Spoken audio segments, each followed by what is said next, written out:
Let's talk about the top 3 mistakes that cannabis growers make during your dark period that can totally wreck your grow and how to avoid them. Hey, but before we do, today's video is brought to you by Real Grow Lab. If you want to connect with the best growers from all over the world, get tips and tricks on how to grow the dankest plants possible, and not have to worry about the censorship we get from YouTube, Facebook, and Instagram, go check out realgrowlab.com. Get all kinds of great grow talk Q&A. Plus, see all the stuff YouTube won't let me show you in these videos. Sign up and join our growing community over at realgrowlab.com. Or download the app at the Apple or Android App Store. Now let's get back to today's video. All right, Hassie, you want to jump into this one? Okay, I have made this mistake before. Coming home from the club. Oh, yeah. Wanting to show off my grow to my friends. Yep.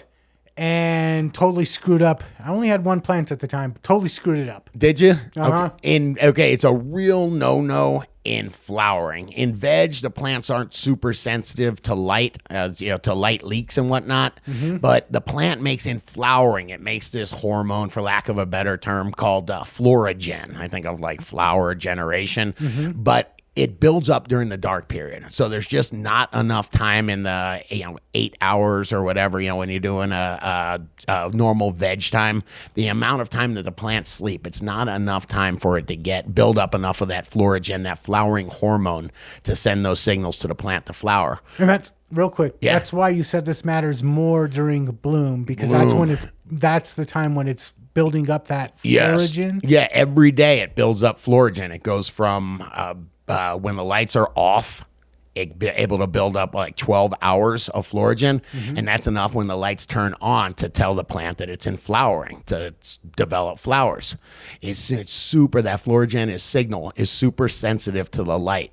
So if you go turn the light on just for a little bit, I mean the tiniest amount of light, it could be a light leak from your veg or from your closet or whatever, that little bit of light is enough to send a signal to, hey, this florigen, stop producing it. And then it takes a long time, it has to figure out to start producing it again. So if you screw it up for the night, then you've gone into flowering the next day with half the amount of flowering hormone that you need to keep the plant in flowering. So if you consistently do that, it will really screw the plant up. It'll confuse it. What I think of is like waking up right before you hit good REM sleep. Oh, yeah. Or trying to go to sleep and there's a neon light across the street shining through your window. Yep. And every time you go to hit REM, you get pulled out of it. So now you have to start over again and you never get good quality sleep, right? I like that. You're Mr. Analogy over here, man. All right. So when I had this mistake, it was probably a combination. I had it growing in a closet and I would open it up and turn on the lights.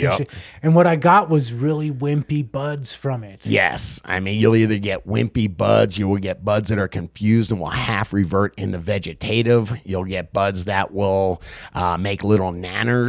I mean, there's all sorts of things. You're just freaking this plant out. Think about what happens if you can never get any REM sleep, or if 2 or 3 days a week you don't get REM sleep. Yeah, exactly. Okay. I mentioned that I was growing in a closet. Sure. And terrible light leaks and opening it up for people to see. Yeah. There's better ways to do it now, though. There is. I used to buy the Visqueen, you know what that is? The big black plastic sheeting. And I, form the really thick stuff, and I would just make basically like a blackout curtain, before so when you walk into the door, the light isn't shining through. Thankfully, I grow in tents now, or at least the tent that I'm growing in here solves the light leaks. Right now, it's dark in that tent. We've got lights all over the place, but they're just made out of the right material. They actually, if you look inside the zipper, they have a little flap there so it doesn't go through the zipper, through those little points where light leaks can happen. So just something like that, having a good sealed environment. Stand in your grow when the lights go out. You will see. You will be very, especially if the lights have been off for just a couple minutes. Going 5 minutes after, so that everything cools down, I guess. But man, you will see light leaks that will pop out, and you'll see sometimes my CO2 generator, when it goes on, it clicks on. It's got this light that clicks on. No. So I have little aluminum tape. I cover everything with aluminum tape. So even go crazy with it. These plants really, cannabis is really sensitive to these light leaks. Go crazy with it, man. Get pitch dark. It's going to help you. And a shout out, not a sponsor of the show, but a friend of the show, Sure. AC Infinity. Yeah. They make an amazing tent that blocks out all the light leaks. I really like their Yeah, tents. for a few $100, work in a tent. I've tried to work in a closet and whatnot. And you end up going to Home Depot and you got the staple gun and you're making a big mess with Visqueen. So for a couple $100, get yourself a tent. Now, you were telling me there is a light that it is kind of safe if you have to go in there in a dark time. That Where's Dr. Bugby? It's green light. I have a green light in my grow, I think it's a 19-watt green light that I can turn on if in an emergency, if I needed to go in there, if I got a notification that the temperature, my air conditioner broke, there's water flowing out the front of my house. So I'd want to be able to go in there and I'd need a green light. Now plants, there's a whole bunch of contention. Since plants are green, theoretically, they reflect all that light. They do absorb a little bit of it. And like I said, this Florigen is so sensitive that even too much or too intense or too long of a green light can affect it. So green light's fine if you need to go into your grow. Use it sparingly. I looked for the weakest one I could on Amazon. I was like, let me find the 13-watt one or something like that. But just remember, light is the enemy in flowering. only in dark time. I'm sorry. Lights the energy and then lights the energy. Yes, okay. They need it. They need that real darkness, all right? Yes, it messes up their hormones. I have a sleep mask I use, okay? All right, so second mistake that we can make at night when the lights are out, and I mean, this seems like a no-brainer, but I didn't think about it until you said it. Light affects temperature. Yeah, absolutely. So if you've got your grow going and it's not, completely automated with, climate control and whatnot, if you're piggybacking off your house climate control, when those lights go off, it will absolutely lower the temperature, especially, in winter. And that does change things. Plants respond differently in lower temperatures. Now, I tend to only grow in winter because it seems like a pain in the butt to try and grow in summer. And You don't smoke in summer, bro? I have a friend that grows great weed all year round, so I don't have to worry about it.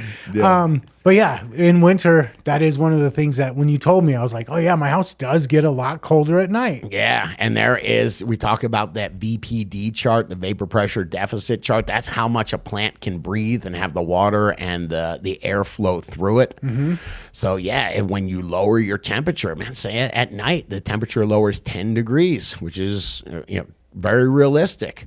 Man, that is changing the way that your plants feel. If I turn this temperature up or down 10 degrees, you're going to feel it, right? And if it drops 10 degrees, what does that do to your plant? It slows them down. Anytime you get the plant a little bit cooler, I think right about in the mid 80s is where that's about the fastest growth rate you're going to get. And as you get cooler, I think like my buddy has lizards and frogs. He collects reptiles. And as it gets cooler, they slow down, Right. Okay, so to help me avoid the Sure. slowdown problem, what are some safe ways to keep my grow warm during the night when the lights are off? I mean, you can certainly get a little space heater. I never hear of anything going wrong with those. Huh?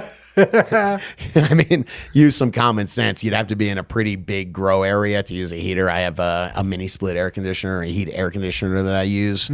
But also a lung room. Like we're in my lung room right now. So if I'm trying to keep the environment in that little tent over there ideal, I just got to keep the climate control on in here. Okay, so you mentioned VPD earlier, Yeah. and we've talked about temperature, but let's talk about humidity mistakes we can make during the lights out period. Sure. And temperature and humidity are related. As the temperature goes down, the air can hold less water, right? Mm-hmm. So if it can hold less water while it's saturated, and in our grow we've got the same amount of water, then the relative humidity goes up.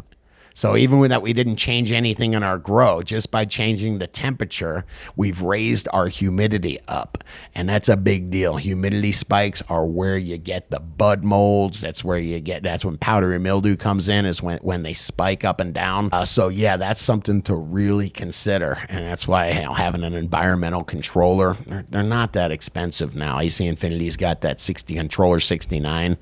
Something like that is really, really valuable. Okay, help me out. Also, I've seen humidifiers and dehumidifiers, and depending on where you're at, you might need one versus the other. Help explain that to me. Yeah, dehumidifier is like an air conditioner. So if you're the more plants you have in the room, the more bigger the containers, all that is moisture that's humidity. waking up. Yeah. So if you're doing that and packing everything in, you'd need a dehumidifier. Very rarely I see that growers would need a humidifier. If they do, I'm going to tell them to put more plants in their tent. Okay. No, but the sealed environment is usually enough to keep it pretty humid. There's always, some cases or whatnot, but I try to use plants in my containers to humidify my grow space. Even if I put a 10-gallon container, put some water in it with no plant in it, it still acts as a giant wick. Okay. So mainly the dehumidity is what we're looking at. Yeah, the plants give off moisture. We're in there watering you got this giant container of soil that's able to wick moisture out. So usually I'm more concerned with dehumidification, and that stinks because a humidifier is like a $20 thing. A dehumidifier is essentially an air conditioner. Okay. Yeah. Okay, so real quick recap. Number one, make sure no light leaks are getting in during your dark period, especially during bloom. And have fun with that. I mean, I know it's crazy, but my wife would be like, "You're crazy. That's a little red light. Tape it." It just go nuts with it, man. All right. Number two, make sure that your temperature stays in check. Yes. Having a good temperature in your lung room is a great way to do that. Yep, keeping your lung room in check. It's hard to keep a little tent really dialed in temperature-wise, but keeping the room that it's in, it's a little chilly in here today, I'm drying in that tent, man. But keeping the lung room going where you need it it's easy. It's a nice, easy hack. And then number three, keeping your humidity in check. Yes, just remember that when your temperatures go down, the same amount of water is in your grow, the relative humidity goes up. So just play with that, and dehumidifier or just even a vent fan. You can get vent fans that will vent into your lung room and just, on that controller. So even if you don't have a dehumidifier, just venting that humid air out and exchanging the air a lot of times will work just fine. Those are my 3 most important things to remember during the dark period. But did I miss something? Let me know in the comments. And if you dug this video, please hit that like button, smash that subscribe button, share this video with another grower and check out the other couple videos YouTube's recommending. I think you'll dig them.